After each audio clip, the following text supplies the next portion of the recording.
Hi, my name is Oriana Moss, and I am here to discuss a scenario where a patient goes into hypovolemic shock, or we can refer to it as a hypovolemic emergency.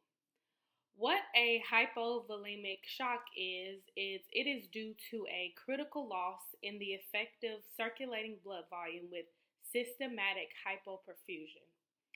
And how I found what type of procedure to do in order for this to happen was I researched what causes hypovolemic shock.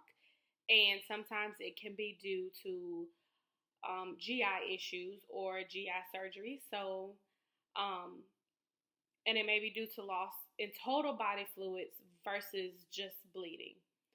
So the procedure I chose was an open appendectomy, and that is when a surgeon removes an inflamed or infected appendix, and it can either be laparoscopic, which is minimally invasive, or it can be an open surgery. And the surgery or procedure that I chose for my patient to have is an open appendectomy.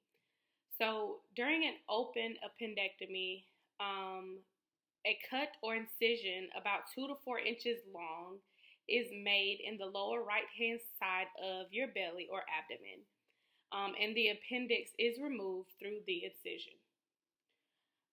Most people would prefer the laparoscopic because it is minimally invasive and it has a shorter recovery period, and there's definitely less pain.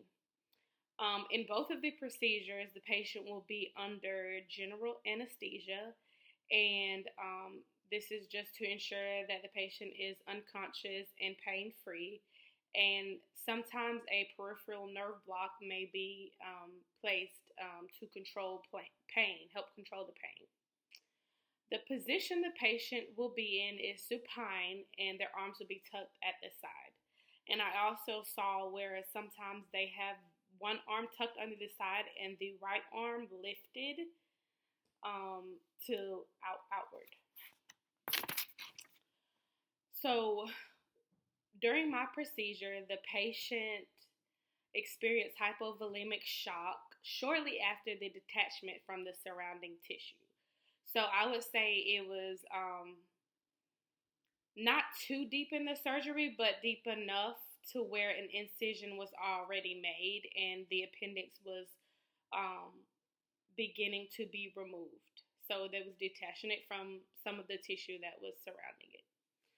I have chosen a female patient. The female patient is 35 years of age. She weighs 185 pounds. And her prior medical history, she has experienced hypertension. She has diabetes. She has been experiencing major abdominal pain and hemophilia, which is not able to form blood clots. So, for example, if my patient experienced an injury and it caused bleeding, it would be hard for my patient's body to produce blood clots to help stop the bleeding from constantly happening. The role of the surgical technologist in this scenario would be very extensive, in depth, but we also know that we must work as a team because we are a team, a surgical team. So the responsibility should not just be on one person. But various aspects of patient care of management would be one. Their responsibility also is to assist the surgeon in any way needed, but not beyond qualifications.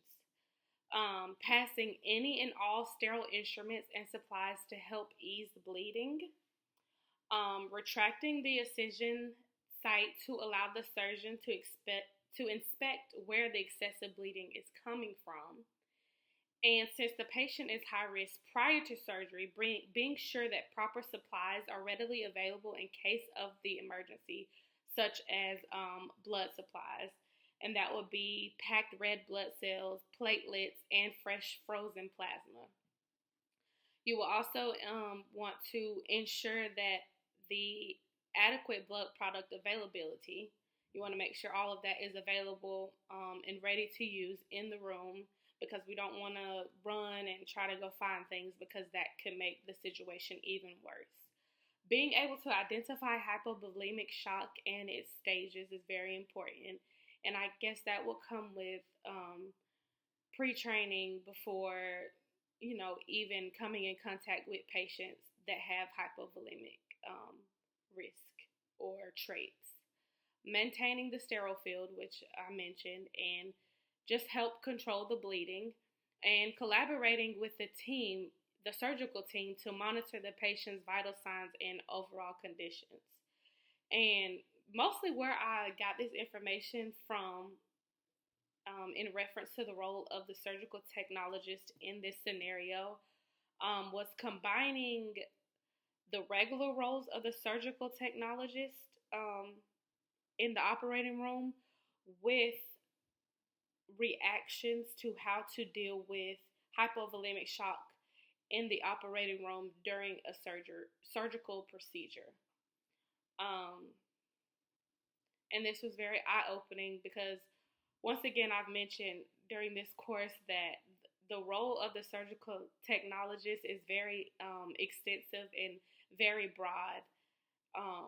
But it is important to always remember that you work as a team and you're not alone, and just work together, and the outcome will be great. But that's it. Thank you.